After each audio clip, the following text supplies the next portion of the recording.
President of the General Assembly, Mr. Yan Kavan, Secretary General of the United Nations, Mr. Kofi Annan, Your Excellencies, ladies and gentlemen. Mr. President, the Commonwealth of Dominica joins other delegations in congratulating you on your election to chair the proceedings of the 57th session of the United Nations General Assembly. We are confident that you will preside over this assembly with the efficiency and dedication required to take us through the agenda of the 57th session. We take this opportunity also to extend to your predecessor our sincere appreciation for the excellent manner in which he steered the work of the 56th session of this General Assembly. 1 year ago, we convened in a city reeling from terrible tragedy, a tragedy which spurred the international community to unite in the fight against international terrorism. The world's response to the events of September 11 was one of total condemnation of terrorism in all its forms, and a firm undertaking to uphold the principles of freedom and democracy enshrined in the Charter of the United Nations. The United Nations Security Council was swift and decisive in its adoption of a resolution focused on suppressing the financing of terrorism and denying terrorists safe haven in which to operate. Sadly, terrorism remains today one of the greatest threats to human security. The Commonwealth of Dominica, therefore, once again reaffirms its commitment to the fight against international terrorism and to ensuring that the channels for funding of terrorist-related activities and international crime are permanently disabled. My government is making every effort towards the successful implementation of the United Nations Security Council Resolution number 1373, in spite of limited human and financial resources. Legislative measures which have been put in place include an Exchange of Information Act, which addresses some of the concerns of the international community as expressed in UNSCR 1373. This act was passed in the Dominica Parliament in January of this year, while a bill for the succession of financing of terrorism will be tabled before Parliament shortly. My delegation wishes to take this opportunity to express its appreciation for the initiatives taken by the Counter-Terrorism Committee, the Commonwealth, the European Union, and other countries and organizations to assist developing countries in the implementation of the resolution. Mr. President, the historic entry into force of the Rome Statute of the International Criminal Court takes us one step further in the fight against impunity of war crimes and crimes against humanity. The Commonwealth of Dominica's accession to the statute of the ICC in January 2001 is indicative of our support for the establishment of a permanent international court that will bring the perpetrators of the most serious international crimes to justice. In this regard, the ICC must seek to prevent or penalize terrorist-related crimes which may be localized in action but may have severe global consequences. Mr. President, the international situation, notably developments in the world economy, has not been favorable to the growth prospects of small states such as the Commonwealth of Dominica, which remains a small, open, and largely agriculture-based economy, extremely vulnerable to external economic shocks. While the events of September 11 are behind us, the irreparable damage to the economies of small Caribbean countries is still evident. Hardest hit was the tourism sector, one of the areas with the greatest potential to contribute to Dominica's social and economic development. The growth of our offshore financial sector, another potential contributor to our economic diversification, has been adversely affected by our country's inclusion in the list of non-cooperative countries and territories put out by the OECD's Financial Action Task Force. All attempts thus far to have our country removed from that list have proved futile in spite of the implementation of necessary measures to ensure best industry practices in the financial services sector. The Commonwealth of Dominica, nevertheless, commits itself to the global combat against money laundering and stands ready to cooperate with the international community in its anti-money laundering initiative.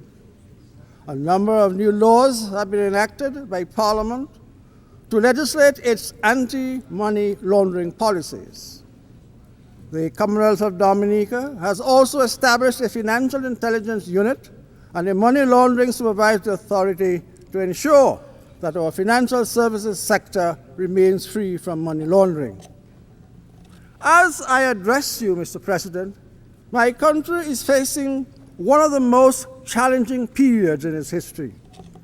The slowdown in the global economy, the impact of the events of September 11th on an already deteriorating fiscal situation, the continued difficulties of integrating into the multilateral trading system in a globalized world, and the rapid decline in the overseas development assistance have undoubtedly affected the economic performance in an appallingly negative way. We have been left with no other option, Mr. President, but to pursue a stabilization and adjustment program, which, though approved by the International Monetary Fund, has not succeeded in keeping detractors, including the Public Service Union, off the streets.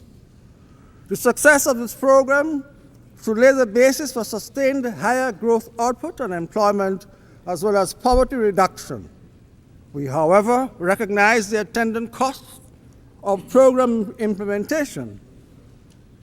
The Dominican people have been asked to make temporary but heavy sacrifices in order to place our country on the road to recovery. We wish to recognize in this forum the support given to the Commonwealth of Dominica at the Caribbean regional level in these difficult times, and look forward to the timely support of the international community. Mr. President, last year, as the world turned its attention to the events of September 11, the distinguished UN Secretary General reminded us that none of the issues that faced us on September 10th had become less urgent.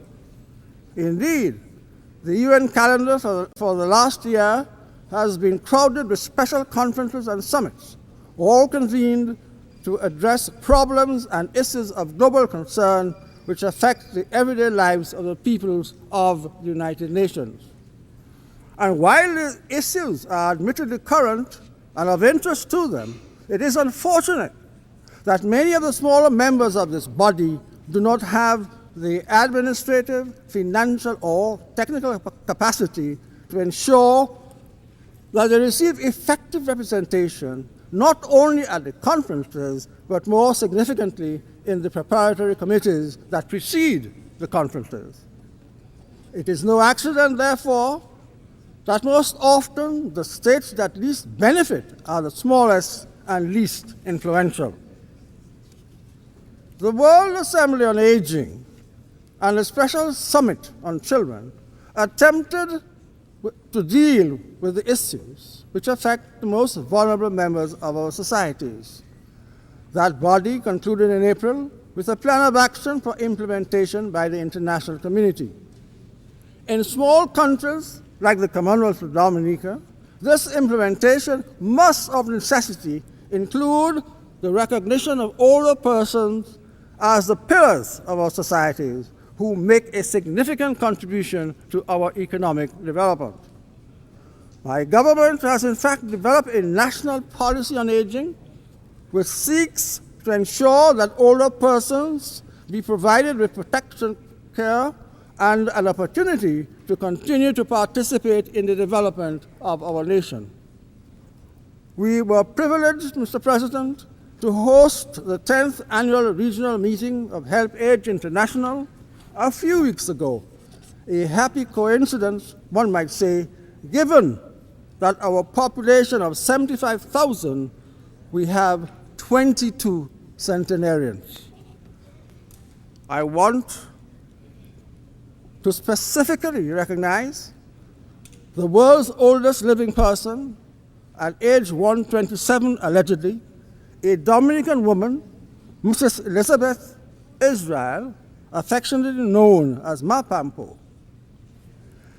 Civil society organizations like HelpAge must be recognized for the vigorous pursuits at attempting to deal with the issues affecting older persons. As a family of nations, we establish set goals, strategies, and actions in pursuit of a better life for children at the United Nations General Assembly's special session on children. As a signatory to the Convention on the Rights of the Child, the Commonwealth of Dominica remains committed to ensuring that children's rights are protected and respected, children being one of our most valuable resources. In March of this year, the Monterrey Conference on Financing for Development was convened and was hailed as, and I quote, the turning point in an approach to development cooperation by the international community. It was widely acknowledged at Monterrey that for development assistance to be effective, both the donors and the recipients had to share the same goals of the alleviation and eventual eradication of poverty and sustainable development. We applaud the commitment expressed by the major donor governments to the Monterrey Consensus. What we desire, though, is an equitable distribution of the increases of overseas development assistance, ODA, pledged by the heads of state of governments of the European Union in March 2002. The same can be said for the, quote, new compact for global development proposed by President George W. Bush on March 14, 2002, in which the United States pledged to increase its core assistance to developing countries by 50% over the next 3 years. We are still confident that global conferences can work because it has been proven that they serve as fora where new proposals can be debated and consensus sought on topical issues. At the recently concluded Johannesburg summit, world governments agreed to cut by 50% the number of people lacking clean water and basic sanitation by 2015. My government was particularly pleased that at the conclusion of the Johannesburg summit, the richer countries stated their willingness to reach an agreement by January of 2005 within the World Trade Organization for, quote, substantial improvements in market access, unquote, for food exports from developing countries.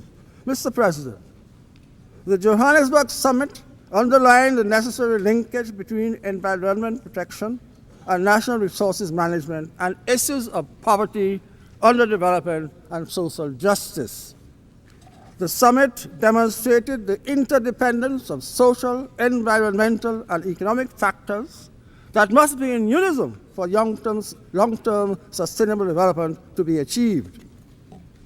Empirical evidence exists to show that the poor and weak national economies impact negatively on the environment as environmental degradation and overutilization of natural resources themselves result in declining economies and impoverished communities. The government of Dominica remains fully committed to Agenda 21 and the Barbados Program of Action for Small Island Developing States.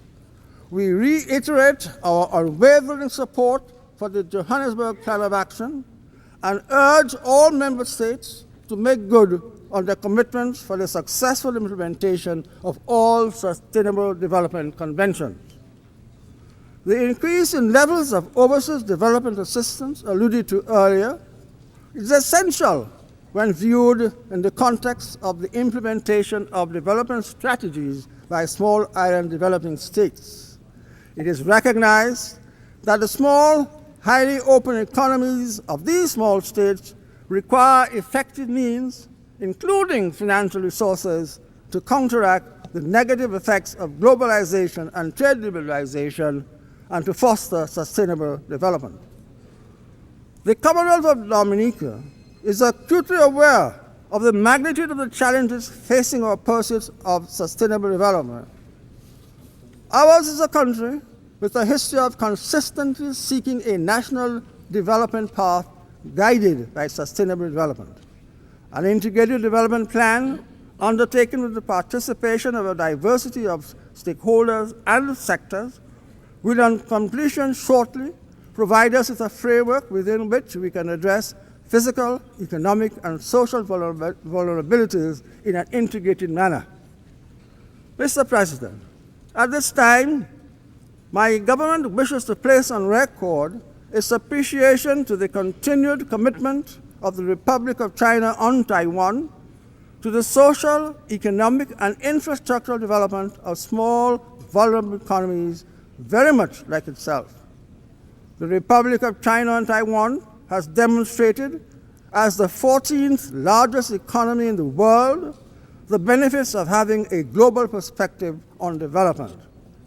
We welcomed the decision of the World Trade Organization in November 2001 to admit the Republic of China on Taiwan as a full member of that organization. We look forward to a similar occasion when the Republic of China on Taiwan will take its place in these halls as a full member of the United Nations family. Mr. President, the Commonwealth of Dominica joins other delegations in congratulating the African nations for two important developments. First, the transformation of the Organization of African Unity into the African Union, which we are confident will be a strong institution committed to the promotion of peace and stability, democracy and human rights, cooperation, development, prosperity, and human dignity. Second is the Program for Socio-Economic Revitalization of the African Continent, the new Partnership for Africa's Development, NEPAD. The United Nations has a central role to play in ensuring the success of this bold initiative of the African states to eradicate poverty and underdevelopment. These two developments provide great examples for our Caribbean region, for which our Caribbean region can undoubtedly emanate. Mr. President, in conclusion, I wish to reiterate the resolve of the Millennium Declaration that, quote, we believe that the central challenge we face today is to ensure that globalization becomes a positive force for all the world's people. We must ensure through the global and regional programs that globalization truly contributes to sustainable development and prosperity for all. We wish the 57th General Assembly every success in advancing the goals of peace, democracy, prosperity, and sustainable development. Mr. President, I thank you.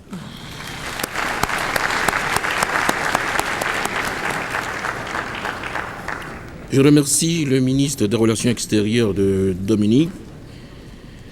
Nous avons...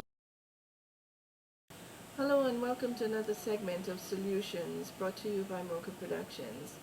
Today we have a very interesting guest from the island of Dominica. He is the Honorable Osbourne Riviere. He's the Minister of Foreign Affairs, Trade and Marketing for Dominica, and he's also the representative for the constituency of Colliho. Mr. Riviere is here also attending the UN, and we'd like to just ask some general questions and just get a feel of how everything is going in Dominica, because I know you out there always want to know what's happening, and we try to bring it to you as quickly as we can. It's always our pleasure to interview the ministers and the prime ministers who visit New York whenever we can, whenever we're given the opportunity. So we'd like to welcome Honorable Osbourne Riviere. And sir, welcome to Mocha Productions. It's our pleasure to have the opportunity to speak with you. Thank you. Okay. We'd just like you to just tell us a little more about yourself and your ministry and also your constituency. Well, as I said, the minister responsible for foreign affairs, trade and marketing, with all that that is entailed, I have responsibility for CARICOM affairs along with the Ministries of Trade and Marketing. Okay. I have responsibility for external affairs, along with foreign affairs, which takes me here as foreign minister to the 57th session of the UNGA. And have you already addressed the UN, or will you? Yes, I have. I did that on Saturday. Okay. That on Saturday. Okay. Can you just give us a brief overview of the gist of your speech to the UN? Yeah, well, as a small state and one in difficulties, my focus was on sustainable development, which most people feel is the answer for small island development states. And it's a project sponsored by the UN itself. I don't know if you recall in 1994, there was a conference in Barbados on the question of SIDS, the Small Island Development States. Yes. And we've just come back from Johannesburg, where we looked at, well, I wasn't there myself, but where my country was represented at the level of the Prime Minister and the Minister of Agriculture and Environment. And we looked at Rio Plus 10. Shortly, as the next 2 years, we'll be again looking at Barbados SIDS Plus 10. Somewhere in Mauritius, I understand, is going to take place. Okay. The idea being that we have been attempting to make the transition from a colonial system into a more independent system that will take on board the question of development in conjunction with the environment, sustainable development. And that was the focus of my presentation. Quite apart from initially trying to establish once and for all that Dominica is not the Dominican Republic. Oh, yes. Actually, I didn't read that part out. I began looking at the problems, a la United Nations. Well, of course, as I said, the areas that we were interested in, particularly sustainable development. Right. But I did indicate in the presentation itself, from the outset, that where Dominica was, and I think a number of people were quite interested in the whole thing, because as I said, we continually get confused and mixed up with the Dominican Republic. So I told the UN membership that on Dominica you will find no destructive mining, no man-made deforestation, no Marriott, no Hilton, no Motel 6, no international airport, and no mass tourism, as you would probably recall. And I said the last two, at least not yet. Instead, you will arrive on a small aircraft or by ferry from Guadeloupe from the north, or Martinique from the south, if you're lucky. Full of Dominicans, each one an expert on the country he cherishes, who will advise on the most beautiful natural site and narrate a quick history on the island. Sure. I spoke last, and so I had the opportunity to go beyond the 15-minute allocation. I thought I could take that, Okay. And I indicated, well, there I was, with a surname Riviere, which would suggest French, but no connections with France. Okay.